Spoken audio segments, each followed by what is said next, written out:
Hello dear student, welcome to L N online program. क्या बच्चों कभी एक सेकंड के लिए आपके दिमाग में ख्याल आया कि जेई अगर ओलंपिक इवेंट होता तो क्या होता? अगर नहीं आया है तो इस वीडियो के माध्यम से आज हम समझेंगे कि if JEE were an Olympic event तो क्या होता, किस तरह से वो इंप्लीमेंट किया जाता, क्या बच्चों चैलेंजेस देखने को मिलते हैं ग्लोबल लेवल पे। क्योंकि जिस तरह से ओलंपिक जो होता है एक ग्लोबल लेवल पे कंपटीशन होता है, मल्टी स्पोर्ट्स इवेंट होता है, उसी तरह से अगर जेई ओलंपिक इवेंट होता तो किस तरीके से उसको इम्प्लीमेंट किया जाता है, क्या चैलेंजेस उसको देखने को मिलेंगे। तो ये सारी चीजें हम इस वीडियो के माध्यम से समझने वाले हैं। ठीक है, तो सबसे पहले व्हाट इज द जेई। ठीक है, तो बच्चों जेई इंजीनियरिंग लेवल का जॉइंट एंट्रेंस एग्जामिनेशन होता है जो इंडिया में जो है कंडक्ट किया जाता है, जिसमें फिजिक्स, केमिस्ट्री, मैथ्स, जिसको हमें 3 घंटे में पेपर सॉल्व करना होता है। तो पूरा एक कॉम्पिटिटिव इंटेलेक्चुअल कंपटीशन होता है। और अदर हैंड अगर मैं ओलंपिक इवेंट की बच्चों बात करूँ तो एक मल्टी स्पोर्ट्स इवेंट होता है। ठीक है, तो उसमें सारा कुछ फिजिकल एक्टिविटी जो है वो शामिल रहती है, जबकि जेई में पूरा मेंटली एक्टिविटी जो है वो शामिल रहती है, राइट। और अगर जेई को हम ट्रांसफॉर्म कर दें कॉम्पिटिटिव ओलंपिक इवेंट में, तो किस तरीके से उसका मार्किंग जो है सिस्टम को तय किया जाए, सारी कंट्रीज को किस तरीके से वो रिप्रेजेंट करें, वो किस तरह से जो है विजेता घोषित किया जाए, तो ये सारी तमाम चीजें हम आज की इस वीडियो में एक एक करके समझने वाले हैं। तो सबसे पहले बच्चों, why make JEE an Olympic event. ठीक है, जेई को ओलंपिक इवेंट जो है क्यों बनाया जाए, तो सबसे पहले द टेस्ट ऑफ इंटेलेक्चुअल रैगर्स। भाई हर कंट्री में जो है शार्प माइंड के जो है स्टूडेंट, यंग माइंड प्रेजेंट होते हैं, उनको ग्लोबल लेवल पे लाने के लिए, जो है जेई को ओलंपिक इवेंट बनाने की आवश्यकता रहेगी। और अदर हैंड अगर मैं बात करूं global bench marking of academic excellence, जो अकेडमी में बहुत ही शानदार है, अच्छी तरह से सोच पा रहे हैं, जिनकी प्रॉब्लम सॉल्विंग स्ट्रेटेजी अच्छा है, कम समय में अच्छे सॉल्व कर लेते हैं, तो उनको ग्लोबल लेवल पे किस तरीके से लाया जाए, वो हम जेई को ओलंपिक इवेंट बना के कर सकते हैं। And highlighting the academic talent. ठीक है, तो जितना भी अच्छा अच्छा टैलेंट है, बहुत सारी कंट्री में बहुत सारा अच्छा अच्छा टैलेंट है, तो ये भी एक मीडियम होगा जिसके माध्यम से पूरे देश को वो रिप्रेजेंट करेगा, जस्ट लाइक ओलंपिक। ओलंपिक में भी जो है पर्टिकुलर स्पोर्ट्स में जो है वो 3 तरीकों से, जो फर्स्ट आता है वो उसको गोल्ड मेडल दिया जाता है, उसके बाद सिल्वर मेडल, उसके बाद ब्रॉन्ज मेडल। उसी तरह से अगर वो एकेडमिक्स में अच्छा है, अच्छी तरह से सोच पा रहा है, क्रिटिकल जो अच्छी प्रॉब्लम है उसको बहुत ही शॉर्ट टाइम में अच्छी तरह से सोच पा रहा है, तो उनके एकेडमिक टैलेंट को पहचानने के लिए जेई की बहुत आवश्यकता रहेगी अगर वो ओलंपिक इवेंट में जो है शामिल कर लिया जाए या ओलंपिक इवेंट का पार्ट रहता तो। ठीक है, इंस्पायरिंग एसटीएम एजुकेशन। ठीक है, एसटीईएम एजुकेशन का मतलब science and technology, engineering, mathematics. ठीक है, इस एजुकेशन को बच्चों ये इंस्पायर करेगा ताकि अधिकतर बच्चे जो इसको जो है ले पाए और उसमें जो है अपनी रुचि को दिखा पाए, और किस तरीके से जो है किया जाए, कैसे उसको इम्प्लीमेंट किया जाए, कैसे साइंस में अपना फ्यूचर बनाया जाए, तो वो सारी तमाम चीज़ें उनको दिखने लगेगी। तो ये एक बहुत अच्छा असर पड़ेगा अगर हम जेई को ओलंपिक इवेंट बनाएंगे। ठीक है, आगे देखते हैं बच्चों, इवेंट स्ट्रक्चर किस प्रकार से रहेगा कि सर अगर हम जेई को ओलंपिक इवेंट अगर बना दें तो किस तरह से इवेंट जो है उसका स्ट्रक्चर रहना चाहिए। क्योंकि अगर हम ओलंपिक के दृष्टिकोण से बात करें, ओलंपिक के नज़रिए से अगर बात करें, तो ओलंपिक में यही होता है, तो पहले तो जो है वो रीजनल लेवल पे खेलते हैं, उसके बाद नेशनल लेवल पे खेलते हैं, वहाँ से जो हर एक कंट्री जो है अपने जो है स्पोर्ट्समैन है उसको भेजती है, कैंडिडेट को भेजती है आगे, फिर वो ओलंपिक के लिए जो है खेलते हैं, राइट। उसी तरह से इवेंट स्ट्रक्चर अगर जेई के परस्पेक्टिव से सोचा जाए तो बच्चों देखो 3 राउंड यहाँ पे अपन कर सकते हैं। सबसे पहले देखो प्रीलिमिनरी राउंड्स होगा, ठीक है, जिसमें मॉडरेट डिफिकल्टी हो, ज़्यादा हाई लेवल डिफिकल्टी नहीं। सबसे पहले डिफिकल्टी लेवल जो होगा वो मॉडरेट होगा, वो पेपर के माध्यम से हो सकता है, वो क्विजेस के माध्यम से हो सकता है, वो फिर उसके बाद जो कैंडिडेट इसमें सेलेक्ट होंगे वो बच्चों आएंगे, एडवांस जो है राउंड होगा जिसमें हाई लेवल जो है डिफिकल्ट लेवल जो पिछले के मुकाबले उससे हाई लेवल के जो क्वेश्चन है उसमें यहाँ पे पूछे जाएंगे।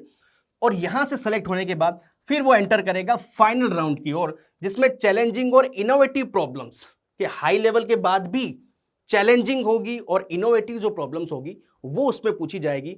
और फाइनल ये चीजें क्रैक करने के बाद वो एक कैंडिडेट बन जाएगा हमारे लिए ओलंपिक के लेवल का, ओलंपिक इवेंट को हर कंट्री को रिप्रेजेंट करने वाला कैंडिडेट वो यहां पे बन जाएगा। ठीक है, तो इस तरह से बच्चों राउंड को ऑर्गेनाइज कर सकते हैं। फॉर्मेट क्या रह सकता है, वो इंडिविजुअली बेस्ड भी हो सकता है, जैसे एक एक करके जो है वो किया जाए, या टीम बेस्ड भी हम इस कंपटीशन को ऑर्गेनाइज करा सकते हैं। तो इस तरीके से हम कैंडिडेट को सेलेक्ट करवाएंगे अक्रॉस द कंट्री, हर एक कंट्री अपने बेस्ट कैंडिडेट जिसमें एकेडमिक एक्सीलेंस अच्छा हो, जिसकी क्रिटिकल थिंकिंग अच्छी हो, जो प्रॉब्लम सॉल्विंग में अच्छा हो, वो भेज के आगे ओलंपिक में अपने लिए जो देश के लिए पार्टिसिपेट कर सकते हैं। ठीक है, नेक्स्ट देखिए, फिर बच्चों आते हैं स्कोरिंग सिस्टम पे। ठीक है, अब स्कोरिंग सिस्टम में जो है ये 3 बहुत ही इंपॉर्टेंट चीजों को यहाँ पे ध्यान में रखा होगा। सबसे पहले बच्चों है एक्यूरेसी, कि जो प्रॉब्लम कर रहा है वो कितनी एक्यूरेट है, कितनी एक्यूरेसी के साथ कर रहा है। नेक्स्ट इज स्पीड, कि अगर एक कोई कैंडिडेट एक ही उसी प्रॉब्लम को 5 मिनट में कर रहा है और एक कैंडिडेट उसी को 1 मिनट में कर रहा है, तो 1 मिनट वाले को जो है ज़्यादा प्रायोरिटी दी जाएगी, तो स्पीड का भी यहाँ पे बहुत क्रूशियल रोल रहेगा। एंड नेक्स्ट इज क्रिएटिविटी, वो किस तरह से सोच पा रहा है।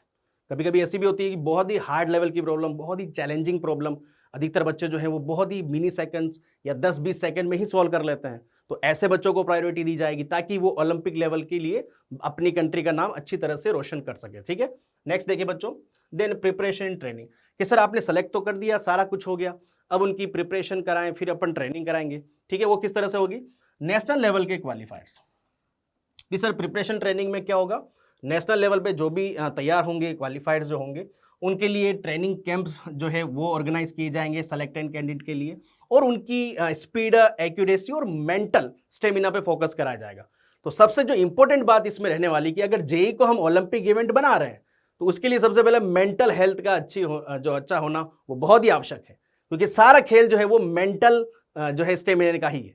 एक तरफ अगर हम pure Olympic sports based competition की बच्चों बात करें तो उसमें फिजिकल एक्टिविटी ज़्यादा शामिल रहती है, फिजिकल स्टेमिना बहुत अच्छी तरीके से होना आवश्यक है।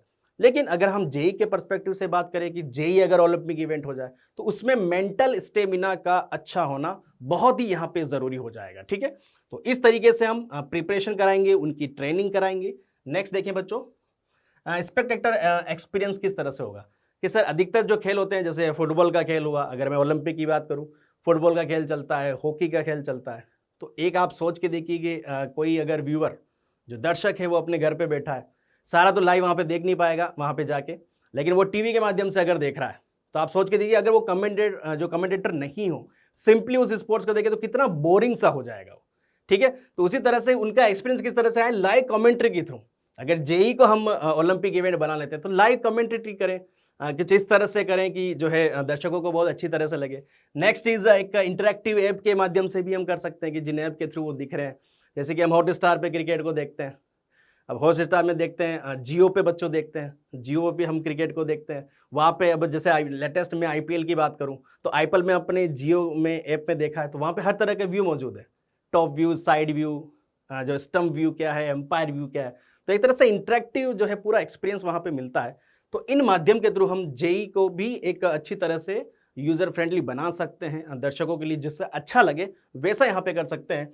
And third is real time leader board use करके, कोई अगर कंपटीशन चल रहा है जेई का तो रियल टाइम कितने जनों ने कितने क्वेश्चन सही किए, तो एक पूरा जो है टेबल जो है वो दर्शकों के सामने हो ताकि वो अच्छी तरह से मज़ा भी आ सके जो देखने वालों को भी। ठीक है, तो इस तरह से अपन स्पेक्टेटर का जो है एक्सपीरियंस अच्छी तरीके से कर सकते हैं।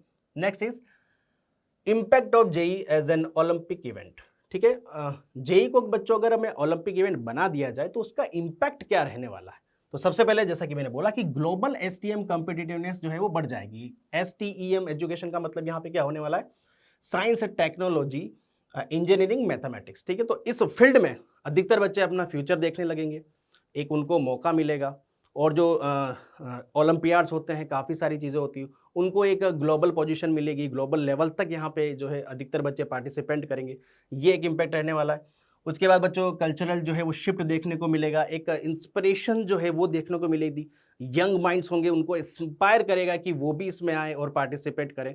तो जेई को ओलंपिक इवेंट बनाने से सबसे मोस्ट इंपॉर्टेंट जो बात है वो एकेडमी में बहुत अच्छी तरह से सुधार आने वाला है, वो across the country, her country में ऐसा होगा कि अलग अधिकतर बच्चे जो है उसमें एक और जो है अधिकतर अंदर जो है वो भावना आएगी कि वो भी आए और आगे जाके अपने देश का नाम रोशन करें। ठीक है, आगे देखिए बच्चों, देन चैलेंजेस, कि सर फायदे अच्छी बात है, हम समझ गए कि क्या फायदे होने वाले हैं जेई को अगर हम ओलंपिक इवेंट बना दें, लेकिन ऑब्वियस बात है कोई भी चीज़ जो है इसका प्लस होता है तो किसी का माइनस भी होता है। ठीक है, तो अगर चैलेंजेस हम बात करें कि क्या क्या चैलेंज देखने को मिल सकते हैं, तो सबसे पहले देखो designing a fair and globally relevant exam. ठीक है, कि हम पूरी कंट्री जो है जितने भी यहाँ पे पूरा जो अक्रॉस द कंट्री यहाँ पे होने वाला है, हर कंट्री जो है वो पार्टिसिपेट करेगी, तो ऐसा कोई जो है फेयर और ऐसा एग्जाम हो जिसके लिए सबके लिए रूल जो है समझ में आए, रिलेवेंट एग्जाम होना चाहिए, है ना। कुछ कंट्री क्या कर रही है, कौन से क्विज है, क्या मापदंड है उनके, कितना हार्ड रखना है, कितना इजी रखना है, वो एक सबसे बड़ा बच्चों चैलेंज रहेगा। सेकंड में जी लैंग्वेज एंड करिकुलम डिफरेंसेस। हर एक कंट्री का अपना एक एजुकेशन करिकुलम है, डिफरेंसेस है, लैंग्वेज डिफरेंसेस भी है, उसको भी यहाँ पे ओवरकम करना पड़ेगा। ये एक बहुत इंपॉर्टेंट चैलेंज रहेगा, ठीक है। And third one is managing the mental health, ठीक है। जैसा कि मैंने बोला कि इस सबसे इंपॉर्टेंट चीज जो इसमें रहने वाली है वो है मेंटल स्टेमिना। आपका मेंटल स्टेमिना अच्छा होना चाहिए इस कंपटीशन को पार्टिसिपेट करने के लिए। तो इसको मैनेज करने के लिए, मैनेजिंग द मेंटल हेल्थ को जो है मैनेज करने के लिए, ये बहुत जो है ज़्यादा चैलेंज रहने वाला है अगर जेई ओलंपिक इवेंट बन गया तो, ठीक है। नेक्स्ट देखिए बच्चों, देन मैं अगर बच्चों कैलकुलेशन की बात करूं तो जैसा कि बोला कि ग्लोबल जो कॉम्पिटिटिवनेस है उसको वो रीडिफाइन कर जाएगा, ठीक है। अब जिस तरह से हम जानते हैं कि ओलंपिक इवेंट जो होता है मल्टी स्पोर्ट्स इवेंट है, तो उनकी कोर वैल्यू क्या है, फिजिकल में वो अच्छा होना चाहिए, टीम वर्क अच्छा होना चाहिए, तब जाके वो पार्टिसिपेट कर सकता है। लेकिन अगर हम एकेडमिक को फिजिकल में यहाँ पे डाल रहे हैं, स्पोर्ट्स जैसी एक्टिविटी में एकेडमिक को शामिल कर रहे हैं, ठीक है, इंटेलेक्चुअल कंपटीशन को अगर में शामिल कर रहे हैं, तो सारे रूल्स जितने भी यहाँ पे कोर वैल्यू है ओलंपिक्स की वो रीडिफाइन यहाँ पे करनी पड़ेगी, ठीक है। Promote intellectual achievements and inspire future innovators, ठीक है।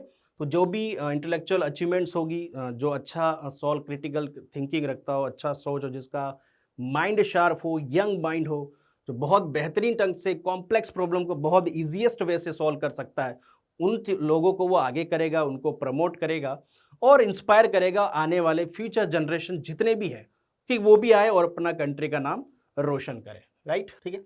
तो इस तरह से बच्चों हमने देखा कि जेई अगर ओलंपिक इवेंट होता तो क्या देखने को मिलता, किस तरह से उसका स्कोरिंग सिस्टम होता, किस तरह से बेंचमार्क रखे जाते। तो तमाम चीज़ें जो है हम इस वीडियो के माध्यम से समझी। और बच्चों जाते जाते मैं यही बोलूँगा, in the arena of knowledge we all are champions, ठीक है। तो इस कंपटीशन के क्षेत्र में हम सारे बच्चों चैंपियन हैं, इस बात को ना भूलिएगा। और इसी तरह की वीडियो और देखने के लिए LNJE चैनल पर बने रहिए। Thank you.